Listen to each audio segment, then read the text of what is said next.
Hello friends, ఈ మధ్య యష్మి గౌడ అయితే సోషల్ మీడియాలో ఎంత యాక్టివ్గా ఉంటుందో మనందరికీ తెలిసిందే. ప్రతి పోస్ట్ని కూడా తన ఫ్యాన్స్తో అయితే షేర్ చేసుకుంటుంది. అలాగే కమెంట్స్కి కూడా రిప్లై ఇస్తుంది. ఇటీవల గిబ్లీ ఫొటోస్ ఎంత ఫేమస్ అయ్యాయో మనందరికీ తెలిసిందే. అయితే తన ఫ్యాన్స్ అయితే తనకి కొన్ని ఫొటోస్ అయితే ఎడిట్ చేసి పంపడంతో అవైతే తన ఇన్స్టాగ్రామ్లో స్టోరీలో అయితే పెట్టడం జరిగింది.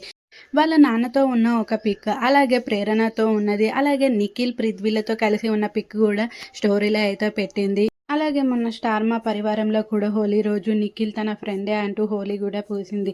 ఇలా ఛాన్స్ దొరికినప్పుడల్లా నిఖిల్ తన ఫ్రెండ్ అంటూ యష్మి అయితే ఎప్పటికప్పుడు చెప్పుకొని వస్తున్నా సరే, కావాలని కావ్య ఫ్యాన్స్ అయితే నిఖిల్ ఇంకా యష్మిల మధ్య ఏదో ఉందంటూ ఇంకా రూమర్స్ అయితే పెడుతూనే ఉన్నారు. ఇటీవల యష్మి అయితే లైవ్కి వచ్చి కూడా చెప్పడం జరిగింది. నిఖిల్ నేను జస్ట్ ఫ్రెండ్సే, మా ఇద్దరి మీద ఎలాంటి ఫొటోస్ కూడా ఎడిట్ చేయకండి. పృథ్వీ నాది ఎలా ఎడిట్ చేస్తారో, అలాగే ప్రేరణది నాది ఎలా ఎడిట్ చేస్తారో, అలాగే నిఖిల్ది నాది కూడా ఎడిట్ చేయండి ఫ్రెండ్స్ లాగానే.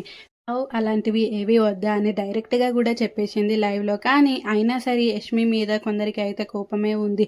యష్మి వల్లనే నిఖిల్ కావ్య విడిపోయారు అన్నట్టయితే క్రియేట్ అయితే చేస్తున్నారు. అసలు యష్మి ఎంత మంచిదో మీ అందరికీ ఇప్పుడు చెప్తాను, వినండి. ఎప్పుడైతే నిఖిల్ బిగ్ బాస్లో కావ్య గురించి తన లవ్ స్టోరీ చెప్పాడో, ఇంకా అప్పటి నుంచి యష్మి అయితే నిఖిల్ని ఒక ఫ్రెండ్ లాగా చూడడమే స్టార్ట్ చేసింది. బయటికి వచ్చిన తర్వాత కూడా ఛాన్స్ దొరికినప్పుడల్లా ఫ్రెండ్ అనే అన్నది. కానీ ఇంకా కావ్య ఫ్యాన్స్ మాత్రం ఏదో కావాలనేసి యష్మినే వీళ్ళని విడదీసింది అన్నట్టు, యష్మి వాళ్ళనే విడిపోయారన్నట్టు యష్మిని అయితే కావాలని బ్లేమ్ అయితే చేస్తున్నారు. యష్మి కూడా లైవ్లో అయితే చెప్పడం జరిగింది. కావ్యతో నాకు పెద్దగా పరిచయం లేదు, ఎక్కువగా మాటలు కూడా లేవు, అలాంటిది నేను వాళ్ళిద్దరిని ఎలా విడదీస్తానని అనుకుంటున్నారని డైరెక్ట్గా కూడా చెప్పింది. అలాగే ఫ్యాన్స్ కూడా యష్మిని ఎప్పుడైనా సపోర్ట్ చేస్తూనే ఉంటారు.